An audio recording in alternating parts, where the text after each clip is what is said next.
Ассаламу алейкум қазақтар.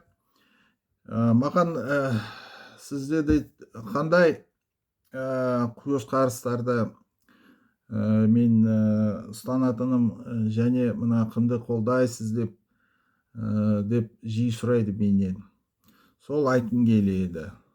Қазір Қазақстан төңірегінде қазір жағдай өте қиын, көріп білесіз ғой, өте күрделі.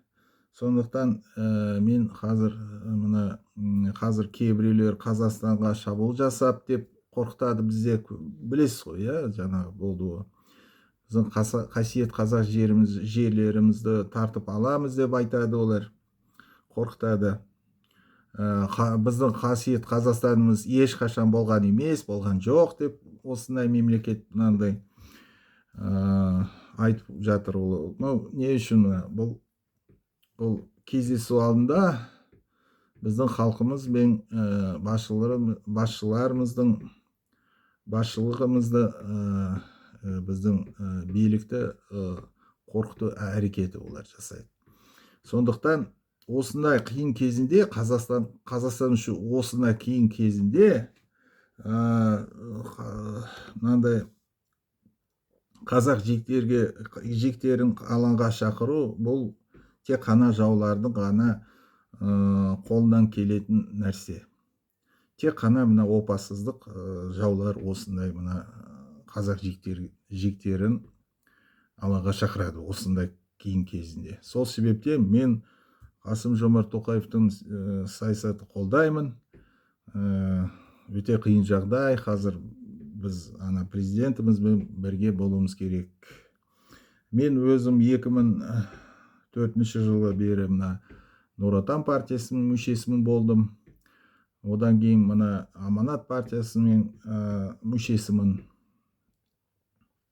Сосын жаңа конституция референдумды қолдадым. Аманат партиясымен біз бірне шара өткіздік, жиналыс өткіздік. Тағы да жаңа конституцияға референдум болған кезінде мен өзім барып дауыс бердім, жаңа конституцияға қолдадым.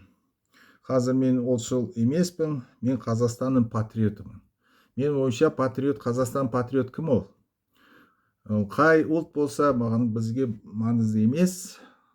Ол Қазақстанның өшеде азамат болса, мына жерде тұратын, әрқашан тұратын, сосын анандай-мынандай бармайтын, жүгіретін, басқа елге жүгіріп келетін мынандай емес, постоянно өшеде Қазақстанда тұратын. Ол біздің Қазақстанды қолдаса, мына қысы қазақ тілін үйрету керек. Тағы да бір жігіттер қазақ армиясы, армияда қызмет атқару керек міндетті түрде. Барлық Қазақстан мемлекеттік мерекелер тойлау керек. Кейбіреу болады, мынандай тойлаймын, мынаны тойламаймын Қазақстан мерекелерді. Тағы да сол тағы басқа көптеген кейбіреулер болса, онда бізбен ол Қазақстан патриотпен бізбен бірге болады. Тағы да не айтады? Мына қаңтардағы оқиғаларға біздің кейбіреулері біздің президентімізді Қасым-Жомарт Тоқаевты көптеген кінәлайды. Мен ойымша ол дұрыс емес.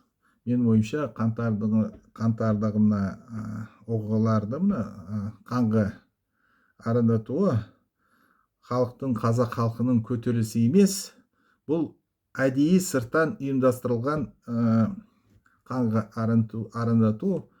Ол Қазақстан шын мәнінде қаңтардағы қанды арандату сыртқы күштердің Қазақстанды басып алуы үшін ұйымдастырылған болатын. Осында бірінші бөлімнің соңы, екінші бөлімні қараңыз.